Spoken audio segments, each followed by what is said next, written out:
할렐루야. 153 저녁교도 오신 여러분들을 주님의 이름으로 환영하고 축복합니다. 오늘도 귀하고 복된 이 시간, 하나님께서 우리 가운데 신실하게 일하시는 그런 놀라운 일들을 경험하는 귀한 은혜가 있기를 간절히 소망하겠습니다. 먼저 하나님의 말씀 보도록 합니다. 베드로후서 3장 17절에서 18절 말씀까지 보겠습니다.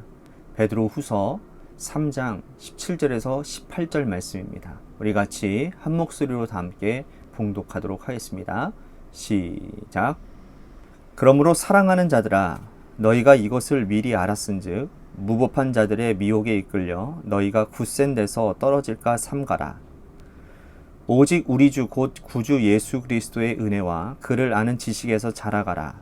영광이 이제와 영원한 날까지 그에게 있을지어다. 아멘. 젊은 사람들은요, 다 그런 건 아니겠지만 그러나 대부분이 매사가 자신감이 있습니다.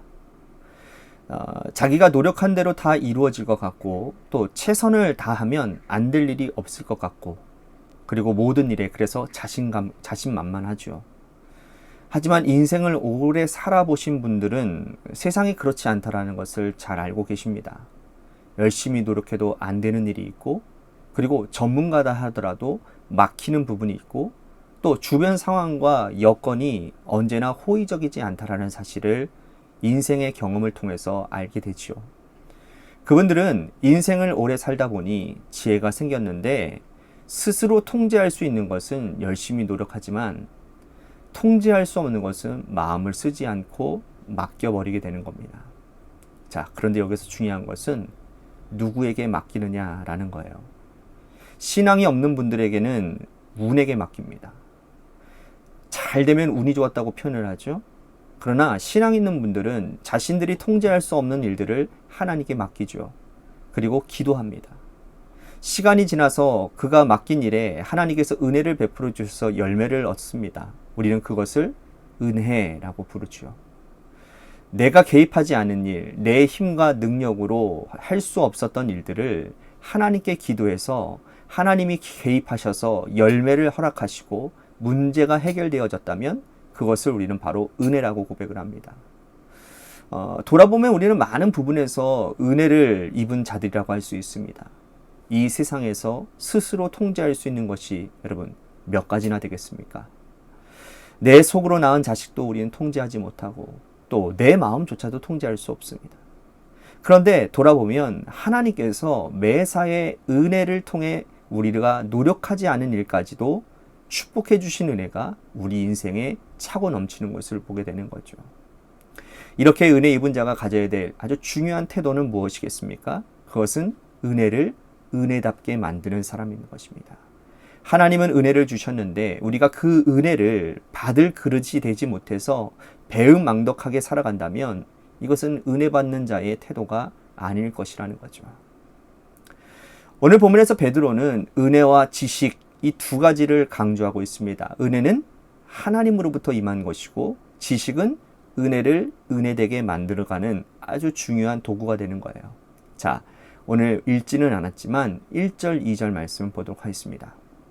사랑하는 자들아, 내가 이제 이 둘째 편지를 너희에게 쓰노니 이 두 편지로 너희의 진실한 마음을 일깨워 생각나게 하여 곧 거룩하신 선지자들이 예언한 말씀과 주 되신 구주께서 너희의 사도들로 말미암아 명하신 것을 기억하게 하려 하노라. 자, 1절, 2절 말씀에 우리들이 주목해야 될 부분이 있는데 그건 뭐냐면 생각나게 하여 그리고 기억하게 하려 하노라. 자, 이 두 말씀이 베드로가 서신서를 기록한 이유입니다. 여러분들이 잘 아시는 것처럼 베드로는 은혜를 많이 입은 사람이었어요. 그는 갈릴리에서 어부로 살았고 예수님의 제자가 되겠다고 먼저 따라 나서지도 않았는데 주님이 먼저 오셨거든요. 물고기 잡던 그를 찾아오셔서 너 나 따르라. 사람 낚는 어부가 되라. 라고 말씀을 하시죠. 여러분 이게 은혜인 거예요. 그는 성질 급하고 겁도 많고 또 소심한 사람이었는데 주님께서 그를 수제자로 삼아 주셨습니다. 주님은 가는 곳곳마다 먼저 데리고 갔던 3명의 제자 중에 한 사람이 바로 베드로였습니다. 이것도 은혜인 거죠. 3번이나 예수님을 모른다고 부인했는데 주님은 그를 멀리하지 아니하시고 다시 그에게 찾아오셔서 사명을 주셨습니다. 예루살렘 교회를 맡겨주셨죠. 성령을 선물로 주셨습니다. 돌아보면 은혜가 아닌 것이 하나도 없는 거예요. 그런데 그가 받은 이 놀라운 은혜를 흘려버린다면 은혜를 주신 예수 그리스도에 대한 도리가 아니라고 생각했겠지요. 그래서 베드로는 마가복음을 기록하고 베드로전서 후소를 기록한 것입니다. 그는 은혜를 은혜되게 만든 것이죠. 그는 믿음의 후세들이 베드로가 경험한 예수 그리스도를 통해서 새로워지기를 원하는 마음으로 이 성경책을 기록했습니다. 그는 은혜에서 시작해서 은혜를 은혜되게 하기 위해서 지식을 추구한 것이죠. 예수님에 대한 지식, 또 하나님에 대한 지식은 자기 스스로 노력해서 가질 수 있는 것이기 때문인 것입니다. 이어서 그는 잘못된 종말론에 현혹되지 말라라고 말씀을 합니다. 당시 사람들은 임박한 재림 사상의 그런 것을 가지고 살았는데 예수님의 재림이 지연되자 믿음이 연약해지기 시작했어요. 그때 베드로가 그들을 향해서 이렇게 설교를 하고 있습니다. 자, 8절 9절 말씀 보십시오. 사랑하는 자들아, 주께는 하루가 1000년 같고 1000년이 하루 같다라는 이 한 가지를 잊지 말라.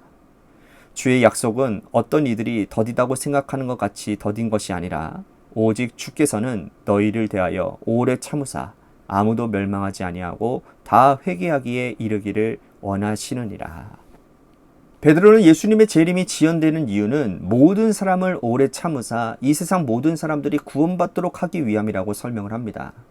그러나 반드시 주님이 재림하실 테인데 그 시기는 도둑같이 올 것이라고 말씀을 해요.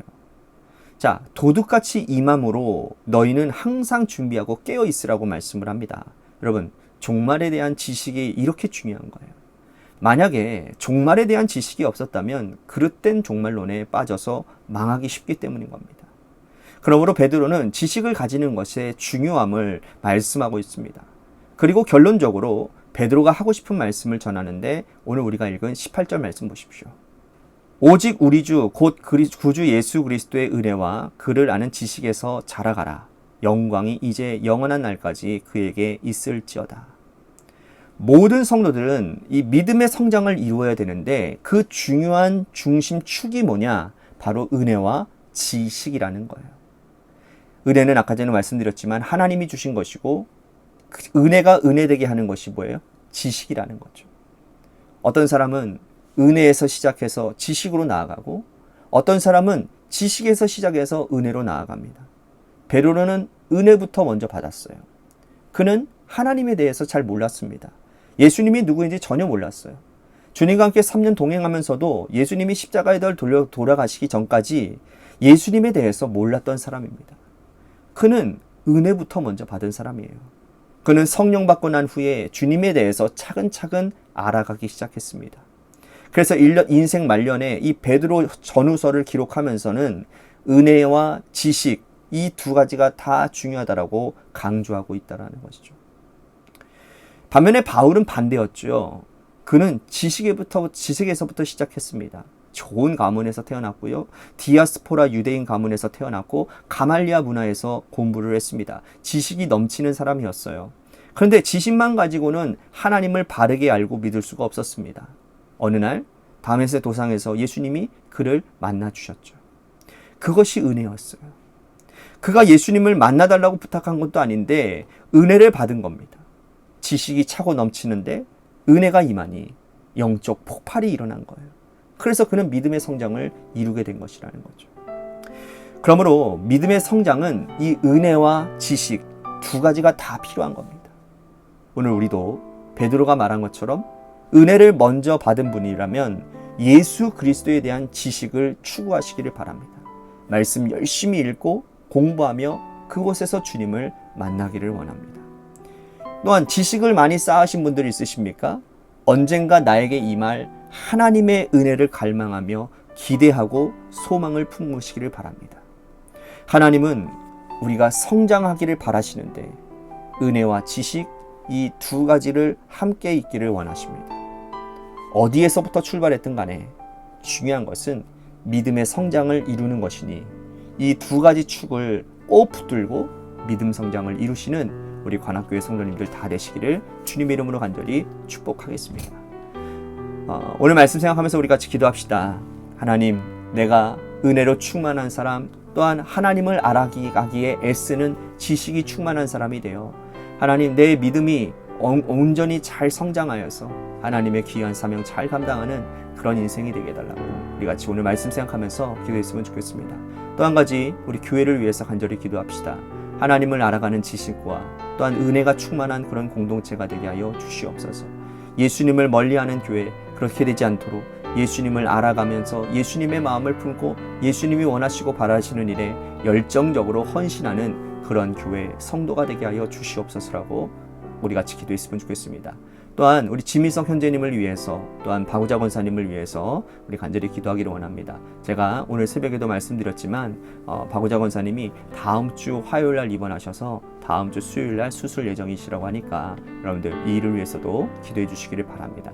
마지막으로 여러분들의 삶의 자리와 여러분들의 자녀들을 위해서 기도하시다가 시간 돌아가시기를 바랍니다. 노래 끝날 때까지 우리 같이 합심하여 기도하도록 하겠습니다. 기도하시겠습니다.